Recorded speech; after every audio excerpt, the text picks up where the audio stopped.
بسم اللہ الرحمن الرحیم. ڈیئر اسٹوڈنٹس، السلام علیکم. Welcome to our YouTube channel which is concept in 5 minutes. Urdu قواعد کے سلسلے میں آج لیکچر نمبر 8 کے ساتھ حاضر ہیں.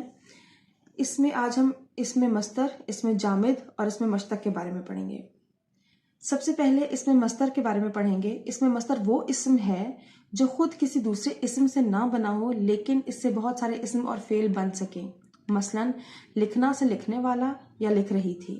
اب اس میں لکھنا جو ہے وہ اسم مصدر ہے اور اس سے مزید آپ بہت سارے دوسرے اسم یا فعل بنا سکتے ہیں، جیسے لکھنے والا یا لکھاوٹ یا لکھ رہی تھی یا لکھ رہا تھا یا لکھ رہے ہیں.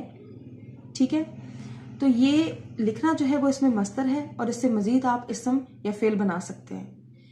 نیکسٹ ہے اسم جامد. اسم جامد وہ اسم ہوتا ہے جو نہ تو کسی اسم سے بنا ہو اور نہ ہی مزید اس سے کوئی دوسرا اسم بن سکے. مثلا چٹائی، درخت، اینٹ وغیرہ. اب یہ ایسے اسم ہیں جو کسی اسم سے نہیں بنے ہوئے اور نہ مزید ان سے کوئی دوسرے اسم بن سکتے ہیں. اسم جامد کے بعد اسم مشتق. اسم مشتق وہ اسم ہے جو خود مصدر یعنی اسم مصدر سے بنا ہو لیکن اس سے آگے کوئی بھی اسم نہ بن سکے.